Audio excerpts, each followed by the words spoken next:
So imagine you are the president of your country and you are gearing up to host the G20 summit, right? This is a global spotlight moment, and suddenly you hear rumors. There are rumors that start swirling around that you are in actual fact about to resign. That, my people, is the situation that South Africa's President Cyril Ramaphosa may be finding himself in.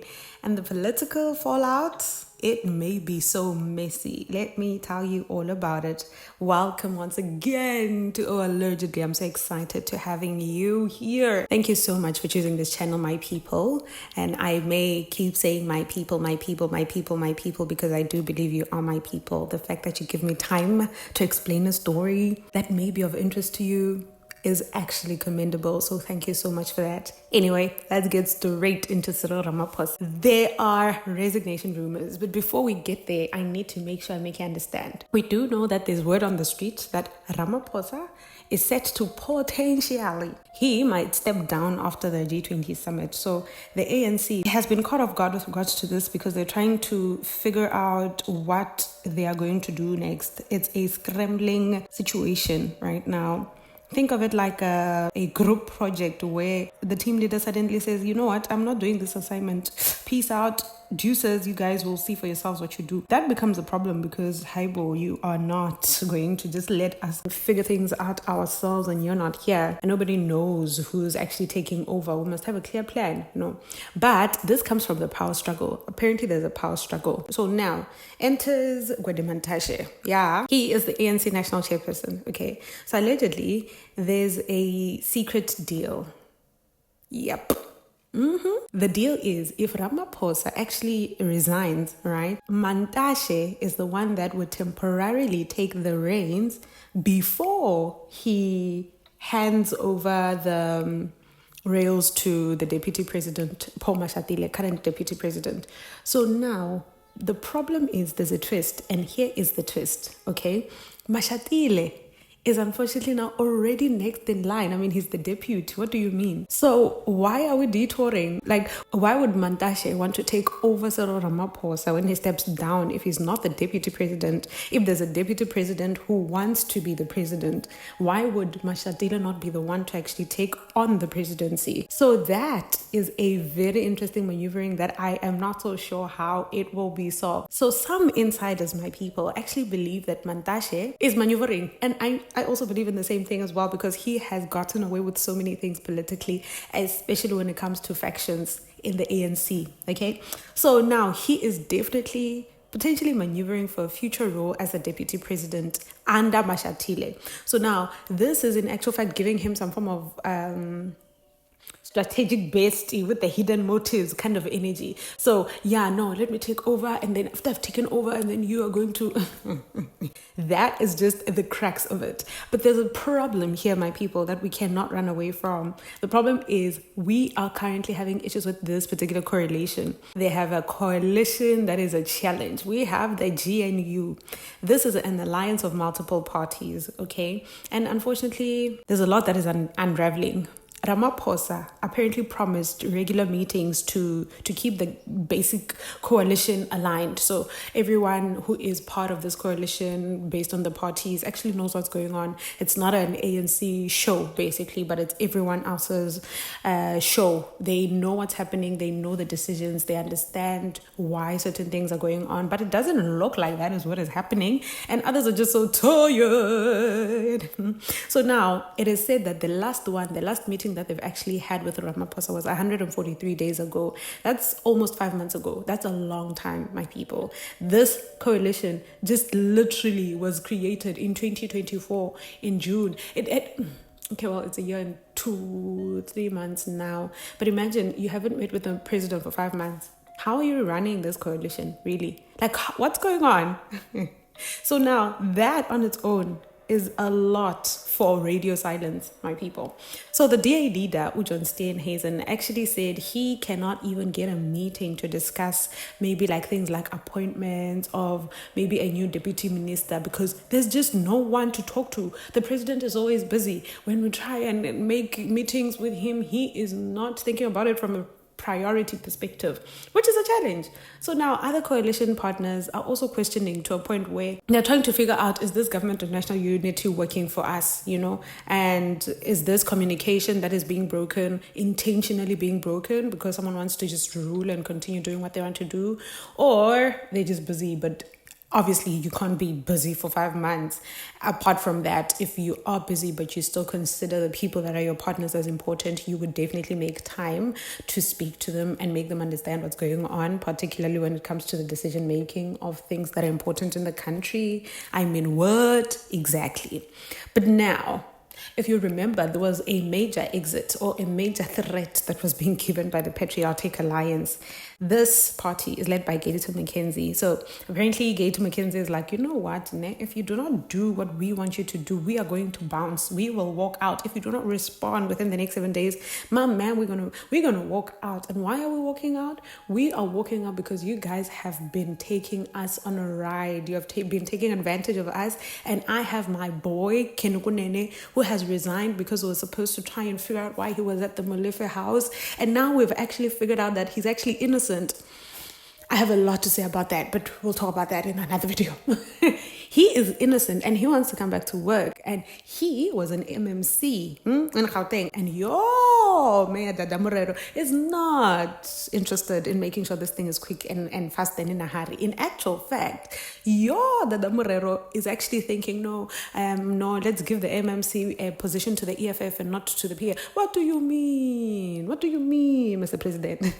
This is probably what Gayton McKenzie would be saying. Like, there's no way we're going to do this. If you are going to take us on a ride, all of us are just going to let your GNU be your GNU. You will figure yourselves out. We start here. Patriotic Alliance leader Gayton McKenzie has confirmed to ENCA that his party will be withdrawing from all their coalition agreements, including the Government of National Unity.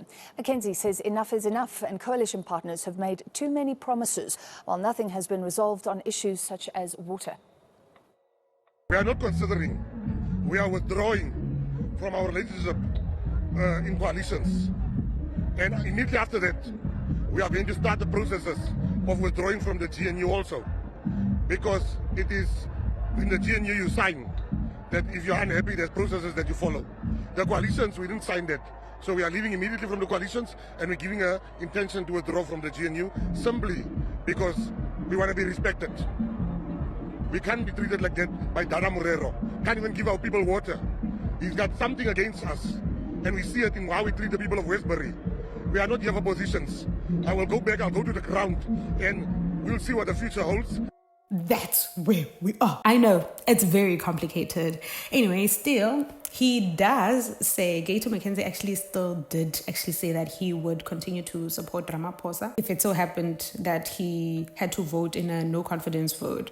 So it truly is very complicated. It really is a very complicated thing. It's like people dating and you have a breakup where one person still defends the other, but like you've broken up, but like you love each other in secret. So at the recent ANC councillor gathering, my people, Ramaphosa actually praised the DA. If you remember, I know you do. He said, oh my God, the DA is actually very perfect. You should go and copy from them because they run their municipalities in a very beautiful way. Ooh. Those municipalities that do best are not ANC-controlled municipalities. And I can name it here, because there's nothing wrong with competition. They are often DA-controlled municipalities. We need to ask ourselves, what is it that they are doing that is better than what we are doing? And there's nothing wrong with us saying, we want to go and see what Cape Town is doing. We want to go and see what Stellenbosch is doing. How do they craft everything? We need to be moving up the ladder of being good at what we do. We cannot forever stay at the bottom. It hurts me deeply when I continue to see that our municipalities sometimes tend to move even backwards. This was about basically Cape Town. The DA-run municipalities like Cape Town and Stellenbosch and many others, but particularly those because they're strong audit results. But after he said that, it cued a whole lot of outrage, my people. So some ANC councillors actually felt very insulted by what President Ramaphosa said. They didn't take it well.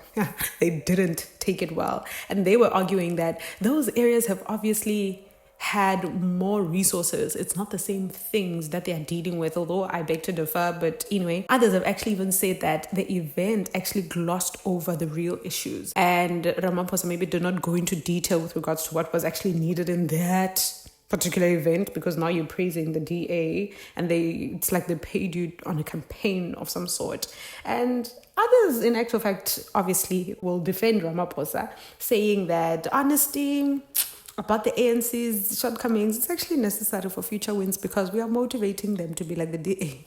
That on its own is so messed up, but I don't understand why someone would think that's a good thing to say. I really don't.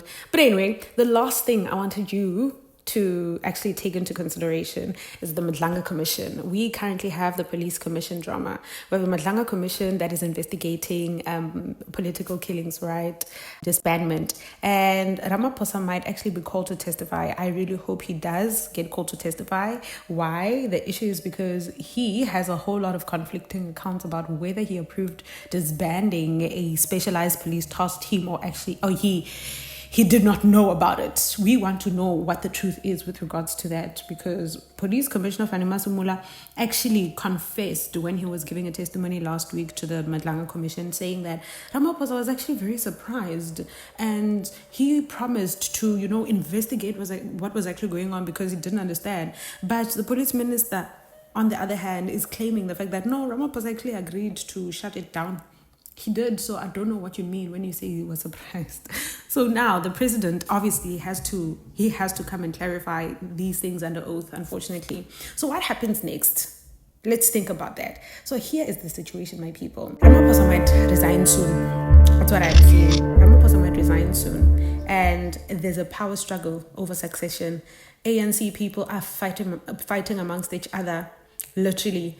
But at the same time, in their internal issues, they also have coalition partners issues where coalition partners actually feel ignored and feel used because nothing has been spoken to them about, and they're just there just to make people happy and look pretty. And another is you have one party that has already given threats of leaving, not just the municipality, not just provincial coalitions, no, but national coalitions. That's a challenge. So it's on top of the internal ANC tensions as well. But also, you also have the police commission as well. That is looming. That is a lot of challenges. And then you also have the Pala saga, because now you have a court case that is going on. So we are there looking at you, Ramaphosa, to understand what is basically going on. And to be entirely honest with you, let's be honest, all this, as South Africa is preparing for this G20 summit, is a lot of things to deal with for a president. This is a moment to kind of showcase stability and leadership, man. And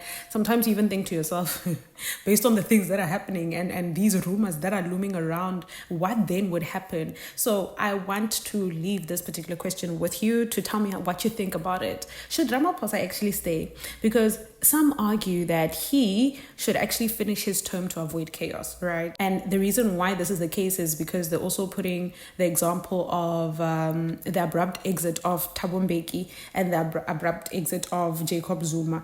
Although I do think the second term of a president is a challenge, because you get every president, according to how I've seen it, every president gets weaker in their second term in comparison to their first term.